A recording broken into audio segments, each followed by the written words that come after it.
dito, sa Nine of Cups, sa Nine of Wands, no? Huwag mo nang isipin yung sinayang mong panahon o sinasabi ng mga tao sa paligid mo. Isipin mo na lang yung mga pinagdaanan mo na sobrang mabibigat na halos walang tumutulong sa'yo, no? Na akala mo may mga kaibigan ka na magmamalasakit, magmamahal sa'yo, susuporta sa'yo, makikinig sa'yo, no? At akala mo ito yung panahon na talagang nandiyan sila para sa'yo, no? Pero nakalulungkot isipin, no? Na talagang pagdating dito no, sa Five of Cups, no, na talagang na-realize mo na parang nalulunod ka na sa mga problema. Nalulunod ka sa mga pag-asa na akala mo nandiyan sila para suportahan, bigyan ka ng isang isang suporta na magpapagaang ng kalooban mo. Pero parang dumadating sa panahon na nare-realize mo sa sarili mo na parang nasayang lang yung panahon mo. Nasayang yung panahon, yung tiwala, yung pagmamahal, yung oras, yung saya, no? At saka yung mga panahon na akala mo totoo sila para sa'yo, no? At sinasabi pa rin po sa Four of Cups na ito yung sitwasyon na ah, nakikinig sila pero ramdam mo na yung pakikinig nila behind your back, no? Parang ayaw nilang makinig pag ikaw yung nagkakaroon ng problema, no? Kasi parang nangyayari sila na lang ang kailangan pakinggan, no? Sila na lang pagka ikaw na yung nagsasabi ng problema, ano na, no? Parang ayaw na nilang makinig, no? Pag energy mo to, no, at napadaan to sa'yo, ito po'y para sa'yo, ha? Dumating din sa time no, na parang nawalan ka na ng tiwala at nawalan ka na ng tiwala sa sarili mo, no, sa ibang tao na halos ayaw mo nang makipag-usap, ayaw mo nang magpakita ng interes kahit kanino, kahit sa mga mahal mo sa buhay, mga kaibigan, no, o sa mga bagong kikilala mo pa, no. At dito parang sabi mo nga ginawa nila ako ng masama, parang nagtatanim ka na tuloy ng galit, no, sa ibang tao o minsan sa sarili mo na rin, no. Pero sabi nga po ng ano ha, ng ah, Five of Swords, no? Kahit mapanakit at sobrang mapanakit yung ginagawa nila sa buhay mo o yung mga bagay na lagpas na sa boundaries na inaasahan mo, no? Pero sabi nga, kahit feeling mo bumabagsak na yung mundo mo sa sobrang kahirapan kasi minsan emotional and in in reality kahit sa pinansyal wala kang matakbuhan o wala kang malapitan pagdating sa mga gusto nila sa mga kailangan mo, no? Ito na talagang narusak ng uh, mahal na pwede makausap o kasama sa buhay, no? Sabi yung mga kaibigan na inahan lahat nila wala, no? Pang nila sinuporta mo kami din ng doon pa rin yung pasta kapag ng tao matis nila na nagkakaroon sila ng pagod sa isang ano nag ops, no, pinakita mo pa rin kahit sila nandiyan ka rin sa mga gusto mo, mga mo, no, kaya ngayon mas kaya mo na yung sarili mo o kaya mo wala sila, no, sila sa buhay, no, kahit yung tao mas ay hindi kaligtas sa kanila dahil mas pinipili nilang saktan ka o mas gusto nilang nakikita na naghihirap ka, no? Pero pinaka mo paano naging matagal ka at kahit hindi ganda yung mga pinapakita nila sa ano na nakiki sila pero inor no parang sinasa ka ng siyam na isda. No, parang ito yung sitwasyon na sobrang bigat, no? Kahit anong nangyari, hindi iniwan ang sarili mo. Mas ipakita sa kanila na kahit wala ang tulong nila, nandiyan ka para tulungan ang sarili mo, no? Na parang ready ka pa rin kahit nung nila sa'yo, eh, handa ka pa rin magbigay ng suporta sa kanila, no? Kahit na nasasaktan, no? So, dahil sa king of cups mo, na nanindigan ka, kahit na parang napakadelikado ng mga desisyon gagawin mo o ka masyadong sigurado, ginagawa mo pa rin, no? Sabi nga ng Ace of Wands na parang inano mo kasi na parang humingi ng tanda o asa mo hindi mo pinagkatiwala lang sa sarili mo. Sabi nga ng Ace of Wands, ito yung tulong na kailangan mo.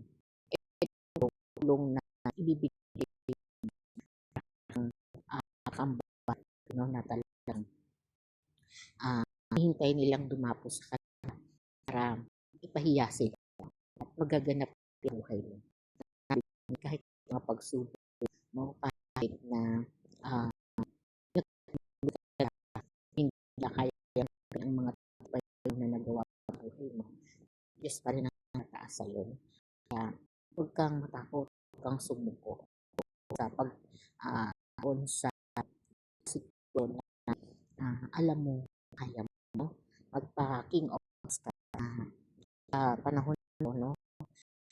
Sarili mo lang din, no? Sarili lang din naman ang kakampi na Eight of Swords dito.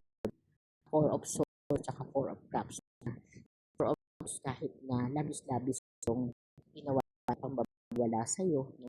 Halos pag dumadaan ka, nagtatanan ka o pinagchichismisan nila, ay muna sa o naman ang kasalanan eh.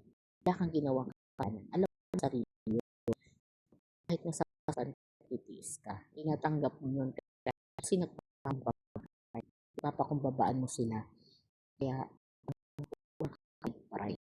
kaya sabi ko dito, nasasaktan ka kahit ulit-ulitin nila mga bagay. Hindi mo yun. Dumarating ng gana. Hanggang tayo ng pagbibigay.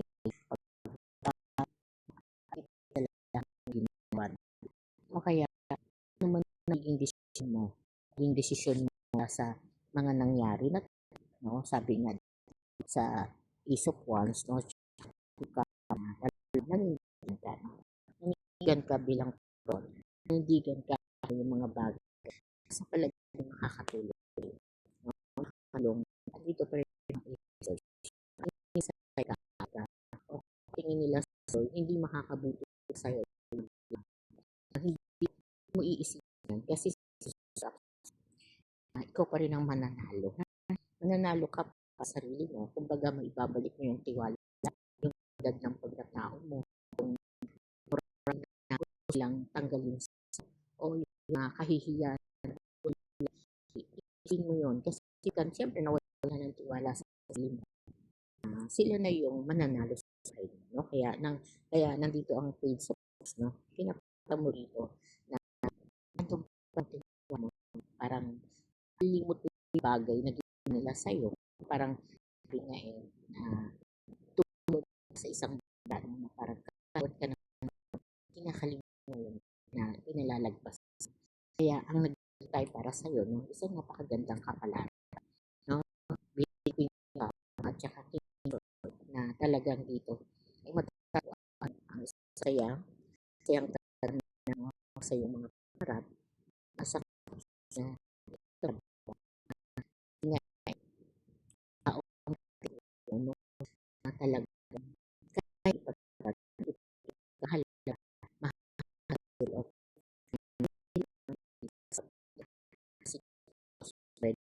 isang tama o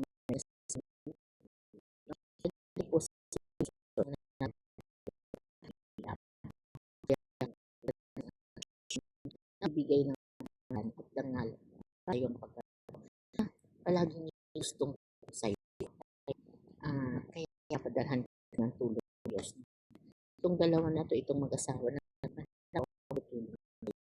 Kung masisira yung tiwala nila kasi mga na tulong sa parating sa inyo, dahilan para kaya sila nagmamadali.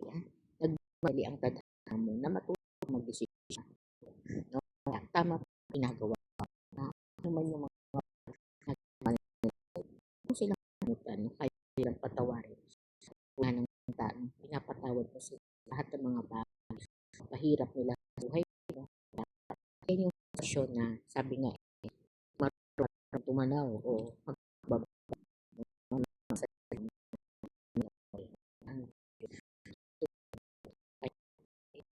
ang magkawa para ma-explore mo o magkaroon ng karapatan ng higit ang sarili mo.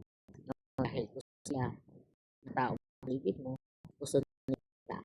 Kaya ito kay bumangon at pakala, no? Siyempre, ang damo nila ay no? So, kailangan itong ibalik kanila ay liwanag, kasiyahan.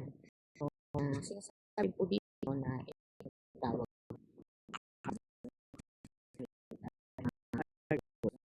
na sa rin how mo na mo at lahat ng papait na nakaraan na ginawa nila sa buhay mo. Handa ka namang gawin yun. No?